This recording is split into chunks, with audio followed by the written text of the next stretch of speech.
गोपाळ भाऊ.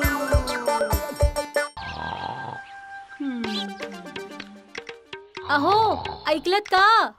अहो दिवस उजाडून सूर्य माथ्यावर आलाय. उठा आता, उठा उठा लवकर बघू. ओ अरे हा माणूस एकदा झोपला ना की कुठल्या दुनियेत जाऊन पोहोचतो कोणास ठाऊक. एका आवाजात कधीच हा माणूस उठेल तर शपथ. अहो अहो उठा, बस झाला, उठा आता. कोण आहे काय झालं? अरे वा, इतक्या लवकर माझ्या स्वामींना जाग कशी काय आली म्हणायची?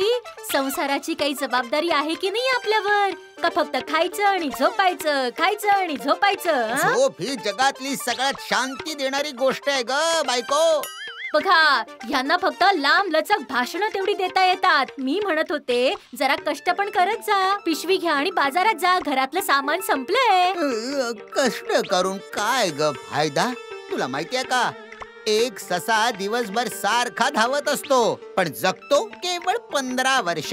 आणि तेच कासवाचं बघ, माझ्यासारखा अगदी हळूहळू चालतो पण जगतो किती? कमीत कमी 80 ते 100 वर्ष. आता तूच सांग, कष्ट करणं, पळापळ करणं चांगलं की आडवं होणं चांगलं? हा बस पुरे. ही भाषणबाजी आता दुसरीकडे करा. आता उठताय की मी तुमच्या अंगावर पाणी टाकू सांगा बरं? काय करू या माणसाचं? हा माणूस त्यांना मला वेड लावल्याशिवाय राहणार नाही.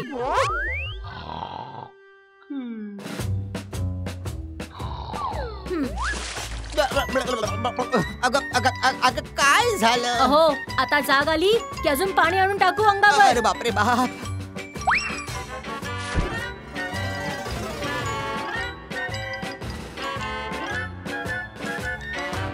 अरे रे, आणखीन किती चालावं लागणार? झोपेने माझे डोळे लाल झालेत, अंगात जोर नाहीये.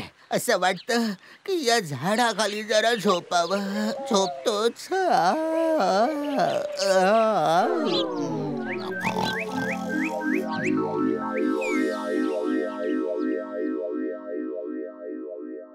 मगापासून तुम्ही काय विचार करत आहात महाराज? मी गोपाळ भाऊ बद्दल विचार करतो. तो माणूस कितीही आळशी असला तरी तो अत्यंत हुशार माणूस आहे. असं? पण एक सांगू, मी पण खूप हुशार आहे महाराज. आम्ही सुद्धा महाराज, आम्ही सुद्धा खूप हुशार आहोत. नाही नाही नाही नाही, गोपाळ भाऊ सारखा हुशार माणूस दुसरा कोणीही नाही.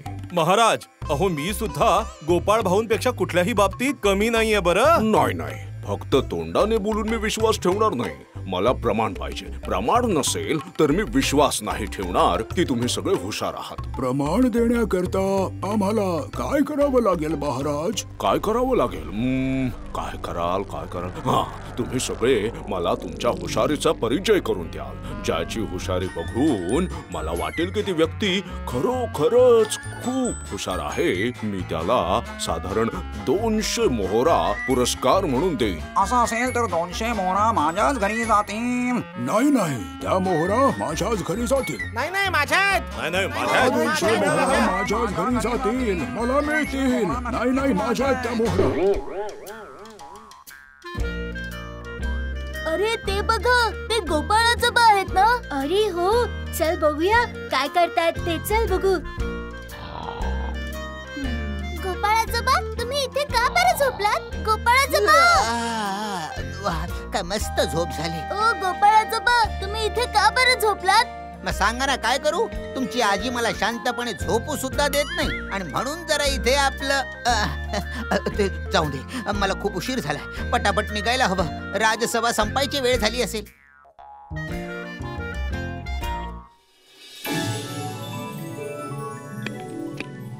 काय रे गोपाळ भाऊ, आज राजसभेत यायला तुला इतका उशीर का झाला? अरे बापरे, हा सगळा माझ्या डोळ्यांचा दोष आहे महाराज. माझे हे दोन्ही डोळे ना फारच हट्टी आहेत. एकदा बंद झाले की उघडायचं नावच घेत नाहीत ते. हा असू दे. बस बस गोपाळ भाऊ, आज राजसभेत सगळेजण आपल्या हुशारीचं प्रमाण देणार आहेत असं म्हणतात. तुला सुद्धा तुझ्या हुशारीचं प्रमाण द्यावं लागेल. हा, गोपाळ भाऊ काय प्रमाण देणार महाराज? गोपाळ भाऊ दिवसभर खातो आणि घोरत पडलेला असतो. हुशार माणसाला एक इशारा पुरेसा असतो मंत्री महोदय, मी डोळे कान बंद करून सुद्धा माझ्या हुशारीचा परिचय देऊ शकतो. तुम्ही मात्र डोळे कान उघडे ठेवून पण ते देऊ शकणार नाहीत, हे आत्ताच सांगतो. तू काय फक्त मोठमोठ्या बडाया मारायच्या कामाचा आहेस, पण मी सोडणार नाही. गोपाळ भाऊ विरुद्ध मंत्री चांगलीच जुंपली आहे. अरे अरे, वाद नका करू. मंत्री गोपाळ भाऊ, तुम्ही दोघे शांत होऊन बसून घ्या बरं. मी विचार करतो की तुमच्या दोघात कोण जास्त हुशार आहे. मग आता तुम्हीच सांगा, आम्हाला आमच्या हुशारीचं प्रमाण देण्याकरिता काय करावं लागेल महाराज? हो सांगतो. थोड्या वेळापूर्वी गोपाळ भाऊ असं म्हणाला होता की तो डोळे कान बंद करून सुद्धा आपली हुशारी सिद्ध करू शकतो. गोपाळ भाऊकडे फक्त एका दिवसाचा वेळ आहे. उद्या गोपाळ भाऊला ही गोष्ट प्रमाणासकट सिद्ध करून दाखवावे लागणार आहे. गोपाळ भाऊने जर सर्वांसमोर सिद्ध केलं की तो डोळे कान बंद करून सुद्धा काम करू शकतो, तर मग मी गोपाळ भाऊला पुरस्कार म्हणून 200 मोहरा देईन. काय गोपाळ भाऊ, तयार आहेस ना? होय महाराज, मी तयार आहे. आणि जर गोपाळ भाऊ हरला तर मग त्या 200 मोहरा मंत्रीला मिळतील आणि पुढल्या महिन्यापासून गोपाळ भाऊचा पगार निम्मा होईल. काय? आता मी बघतोच कुठे पळून जाशील गोपाळ भाऊ. अरे रे, मी तर उगाच बोललो की डोळे कान बंद करून सुद्धा आपल्या हुशारीचं प्रमाण देऊ शकतो. पण आता हे सिद्ध कसं काय करणार? आणि जर मी हे नाही करू शकलो तर काय होणार? आता काय करायचं रे बाबा?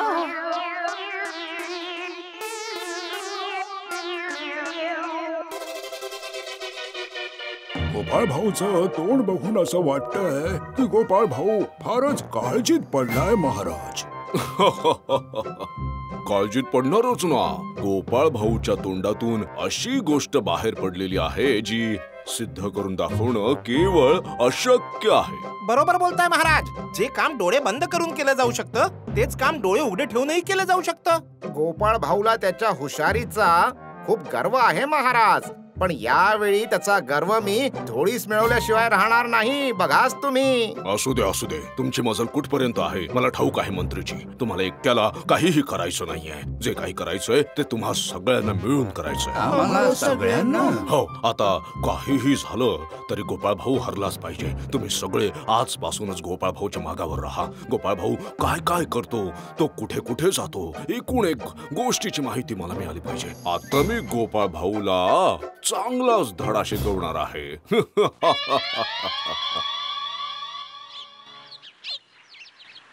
काय ग बायको, कुठेस ग तू? कधीपासून हाका मारतोय, उत्तर का देत नाहीस तू? तुम्हाला घरी यायला इतका वेळ का लागला सांगा बरं? अरे बापरे, देवी रणचंडिका, जरा शांत हो ग बाई. एवढा वेळ कुठे होता ते सांगा आधी. मी तुम्हाला सकाळी सकाळी बाजारात पाठवलं होतं आणि आता इतका उशीर केला घरी यायला. आता सांगा, दुपारच्या जेवणात काय जेवायला वाढू? जातो लगेच जातो. अशी रागू नकोस ग माझी आई. हा, मी लगेच जातो बघा. धावत जातो आणि पळत येतो आणि येताना छान पिशवी भरून सामान घेऊन येतो.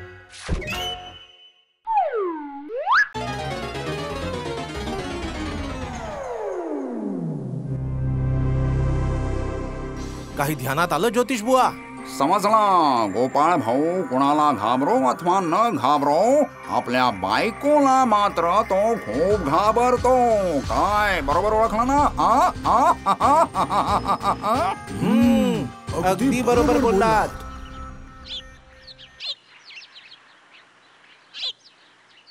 अरे बापरे, ही बायको नाही तर साक्षात यमराजाचा स्त्री अवतार आहे. राग आला की वाघासारख्या डरकाळी फोडते. माझ्या बायकोला मासे फार आवडतात. तिचं डोकं शांत करायला एक मस्त लांब लचक मासाच घेऊन जातो. तळून मस्त खाऊन झोपून जाईल.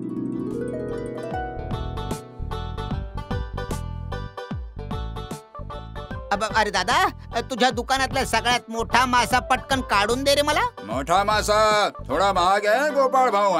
आता किमतीकडे बघून घासाघीस करायला वेळ नाहीये. दे बाबा तुझी किंमत जी असेल ती लिहून ठेव, नंतर देऊन जाईन.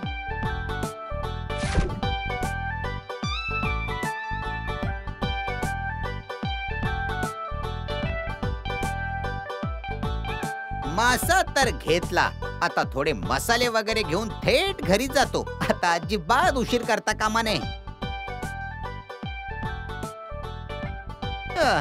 आता हा दुकानदार दुकान सोडून कुठे गेला बरं? इकडे माझ्याकडे वेळ नाहीये. आणि हा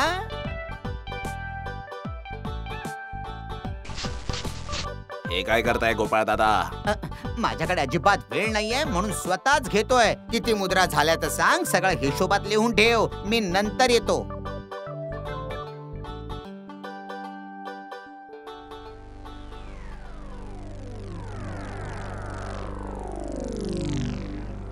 अच्छा, माझ्यावर पाळत ठेवली जाते तर समजलं.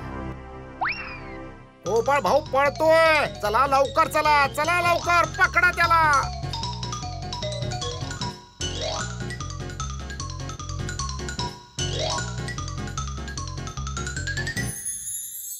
बायको बायको, काय झालं? मला विचारायचं होतं की डोकं आधीपेक्षा शांत आहे की गरमच आहे? झालं हो झालं. आता जरा हे माशाचं कालवण खाऊन सांगा की कसं झालंय ते.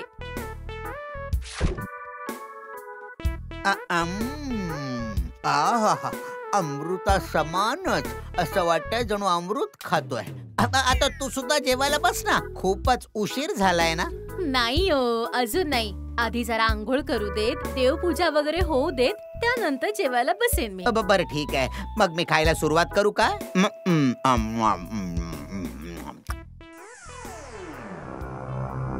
बघा बघा, तो गोपाळ भाऊ कसा मिटक्या मारून खातोय.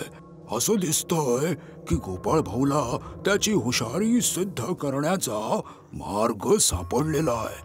हो, त्याला नक्कीच मार्ग सापडलाय. फक्त मार्ग मिळाल्याने काही होत नाही. आपल्याला जाणून घ्यावं लागेल की गोपाळ भाऊ काय विचार करतोय, आणि जाणून घेतल्यावरच आपल्याला गोपाळ भाऊच्या योजनेवर पाणी फिरता येईल.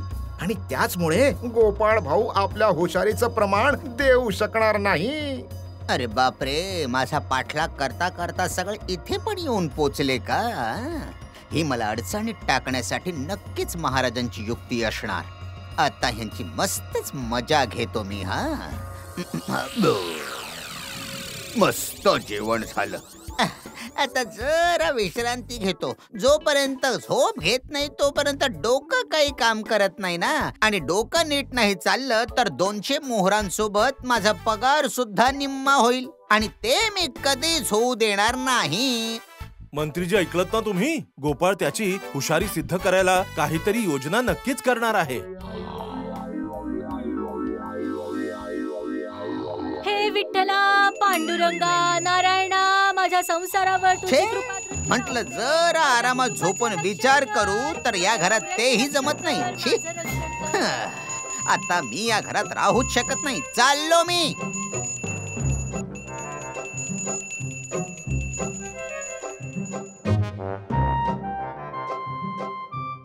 ओ गोपाळ आजोबा, चला ना आमच्या सोबत खेळायला. थांब थांब थांब, आता ही काय खेळायची वेळ नाही. मला काहीतरी महत्वाचा विचार करायचा आहे. कशाबद्दल विचार करायचा गोपाळ आजोबा?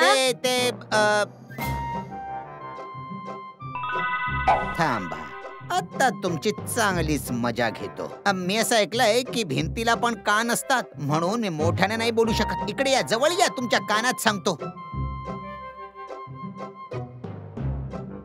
एक काम करा, तुम्ही आता सगळे धावत गंगेवर जा आणि जसं जसं मी सांगितलंय अगदी तसंच करा. ऐकलं का तुम्ही? गोपाळ भाऊंना नक्कीच काहीतरी मार्ग मिळाला असणार. चला चला, आपण सुद्धा नदी काठी जाऊन बघूया.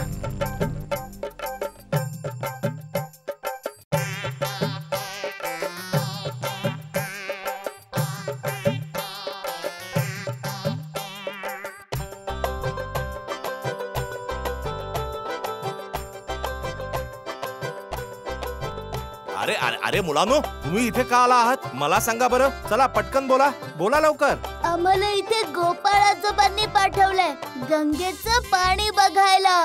गंगाजल, याचा अर्थ गंगेच्या पाण्यात काहीतरी आहे. बरोबर बोलताय. गोपाल भाऊंच्या डोक्यात काय चाललंय मला चांगलंच माहितीये. चला आपण गंगेत उतरून शोधायला हवं. हो, चला चला चला, लवकर चला.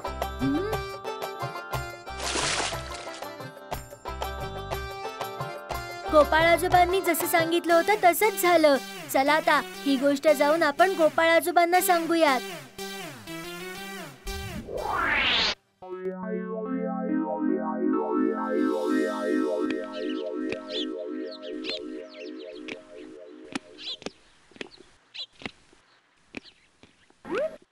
नाही नाही नाही नाही नाही अजूनपर्यंत काही खबर आली नाही. आणि इकडे चिंतेने माझी झोप उडत चालली आहे. शिपाई, काय आज्ञा आहे महाराज? माझ्या राजसभेचे सदस्य काय करत आहेत आणि त्यांना गोपाळ भाऊच्या योजनेबद्दल काही समजलं आहे की नाही हे तुम्ही आत्ताच्या आत्ता जाऊन माहिती करून या.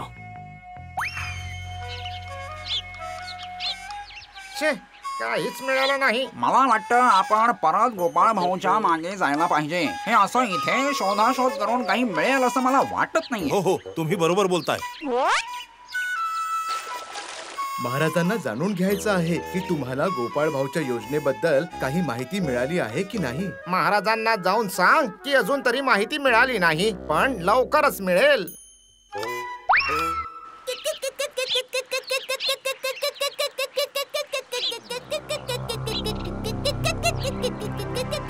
चला गोपाळ आजोबा, खेळा. आता तुमची पाळी आहे. नेपड्या, गुलट्या, या झाडाच्या सगळ्यात उंच फांदीवरती गोष्ट आहे ना? हो गोपाळ आजोबा, हो, मी माझ्या डोळ्यांनी पाहिलंय. तर मग इथं उभं राहणं योग्य नाही. चला दुसरीकडे कुठेतरी जाऊन खेळूया. उद्या वेळेत येऊन ते आपण झाडावरून काढून घेऊन जाऊ.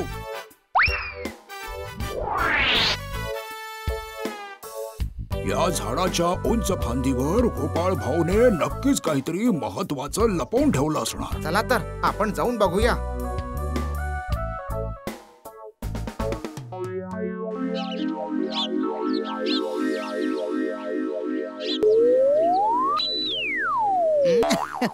थांबा मंत्रीजी, असं चालणार नाही. माझ्या डोक्यात एक युक्ती आली आहे. वा वा, मस्त, छानच मासा गळाला लागलाय रे. थोडं आणखी उंच जावं लागेल, तेव्हाच काहीतरी कळेल. अरे बापरे, अरे बापरे, माझ्याने आणखी नाही होणार माझ्याकडून. नाही, माझ्या मानेला गुदगुल्या होत आहेत. अरे अरे अरे देवा रे. अरे एवढं हलताय तर कसं होईल? अरे अरे बापरे. अगं बाई गं, मेलो, खूप लागले.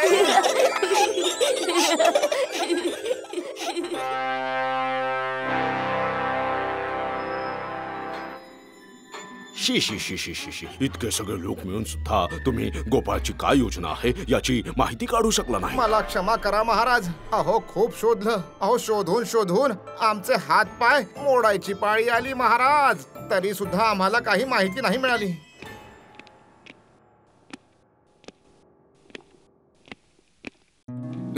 ये ये ये गोपाळ भाऊ ये. आम्ही सगळे तुझीच वाट बघत होतो. हा गोपाळ भाऊ दिलेला शब्द सिद्ध करण्यासाठी तयार आहे महाराज. बरं बरं, ठीक आहे. तर मग आता तू आम्हाला तुझ्या हुशारीचं प्रमाण लगेच दाखव बघू. हो देतो ना महाराज, मी नक्कीच करून देतो. अहो जे काम मी माझे डोळे आणि कान बंद करून करू शकतो, अहो तेच काम आपले मंत्रीजी डोळे आणि कान उघडे ठेवून सुद्धा करणार नाहीत. अच्छा ठीक आहे, बघू तरी गोपाळ भाऊला काय करायचं. उलट्या, बोला गोपाळ आजोबा. चला सुरू करा. माझ्या कानाजवळ जोर जोराने वाद्य वाजवायला सुरुवात करा.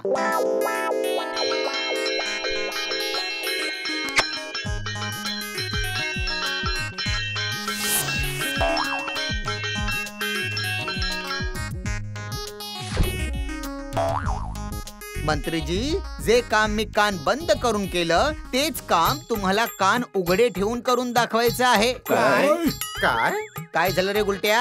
चला तुमचं काम सुरू करा. अरे बाप रे, थांब, असं करू नकोस. माझे कान बधीर झाले आहेत. कान तर हरले, आता पायी डोळ्यांची. कुट्टी, बोला गोपाळ आजोबा. त्या पिशवीत काय आहे गोपाळ भाऊ? हे तर माझं परमअस्त्र आहे, कुटलेल्या लाल मिरच्या.